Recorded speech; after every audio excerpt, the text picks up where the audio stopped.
Every night, an 8-year-old boy vanishes, prompting his dad to secretly follow him and uncover the reason behind his nightly escapades. As Barry observed his son's increasing tardiness after school and noticed his sudden lack of pocket money for toys or treats, he became suspicious. However, it was when he clandestinely followed his son one day that he discovered something shocking, leaving him utterly appalled. Ken, who was only 8 years old at the time, lived in the rural town of Davao City in the Philippines with his parents. Even at such a young age, Ken was remarkably responsible.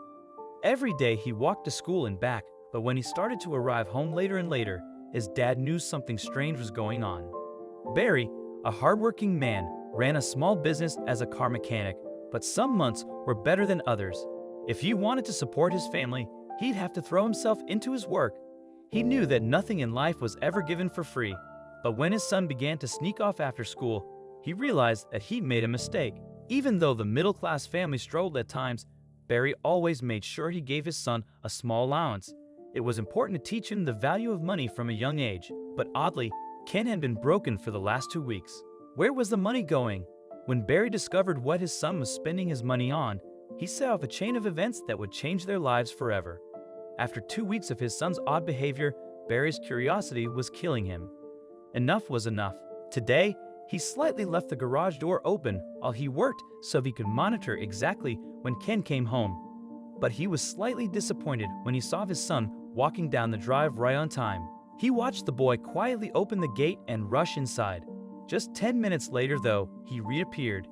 Ken began to walk back down the road, and Barry noted that he still had his school backpack on his shoulders. But why? The way it was sagging told the eagle-eyed dad that it was empty. After giving Ken a small head start, he began to follow him. When the boy walked into the local grocery store, the curious dad watched from a distance and waited for him to reappear. When he did, that suspicious backpack was bulging. Then, Ken took a left turn and continued walking down the road. The corner caves gave way to pawn shops, scrapyards, and liquor stores as he walked further and further into the bad part of the neighborhood. Barry's suspicions were running wild as he followed him. This was definitely no place for an 8-year-old boy. When Ken turned into the side road, Barry followed closely behind, carefully staying out of sight. He peered around the corner and was bewildered to see his son standing in the middle of the empty road. He watched the boy slowly lower himself into a crouching position, then he pulled something out of his backpack. Barry watched, mystified. What was he doing? Then he heard a low noise and saw movement in the bushes on either side of the road. Suddenly, 3 animals loped out from their hiding places. They skittered and circled around the crouching boy. Barry didn't know what to make of what he was seeing, but suddenly the spell was broken. His instincts kicked in, and he began to run. Barry reached Ken and began to chase the pack of dogs away. But then he understood. On the ground were disposable plates and cans of dog food. The poor stray dogs weren't in the best condition. They were clearly malnourished and had patches of hair missing. I'm embarrassed to say I was pretty disgusted, Barry admitted, but his son was about to teach him a valuable lesson. The pups, who Ken named Brownie, Whitey, and Blackie, happily tucked into their food, tails wagging. Ken looked up to see his dad's stern face. He owed him an explanation. The little boy came clean, explaining that he'd used his pocket money to buy as much dog food as he could. Every day for 2 weeks, he'd come to this spot to feed the stray dogs. Barry was struck. He knew he had to share what he had witnessed. In February 2014, Barry snapped the now-famous picture of his son feeding the strays and posted it on Reddit, where it soon caught the attention of animal lovers around the world.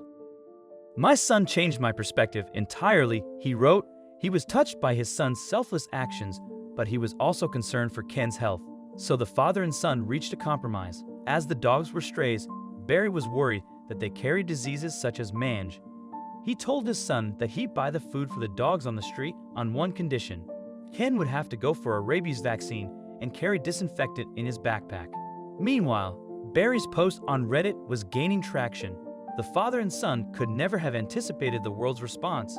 When Ken told his dad that his dream was to eventually open an animal shelter to look after the neglected animals living on the streets of Davao, Barry laughed at his son's extraordinary ambitions. He gently explained that it would take a lot of money and 20 years before Ken's dreams could become a reality. But then, the internet stepped in.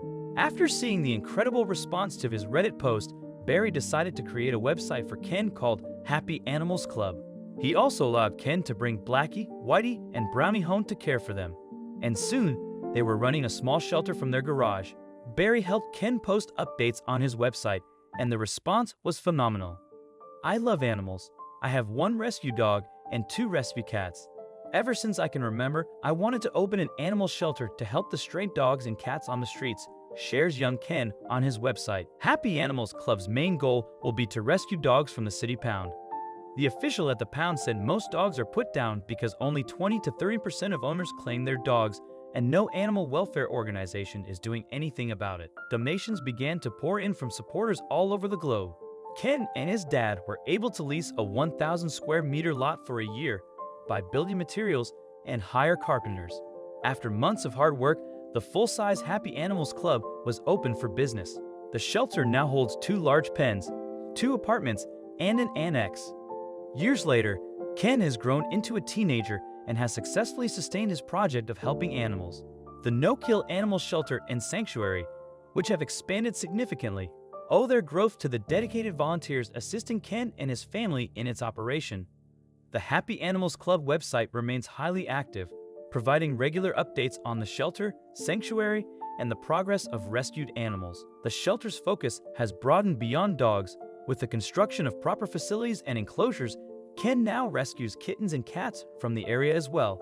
He maintains a comprehensive list of animals available for adoption on the website, ensuring that all of his rescues find loving homes. The website also features a PayPal link for donations to support the shelter. Ken appeals for support, requesting volunteers to help develop the shelter through seminars, donations of dog food, and veterinary care. He emphasizes that Happy Animals Club is a nonprofit organization registered in the Philippines, managed autonomously and with the help of volunteers, including his dad, who humorously refers to himself as an involuntary volunteer. What do you think of this story? Let us know in the comments section. I hope you liked this video. Please give it a thumbs up and share it with your loved ones. Also press the bell icon to never miss the update from our channel. Thank you.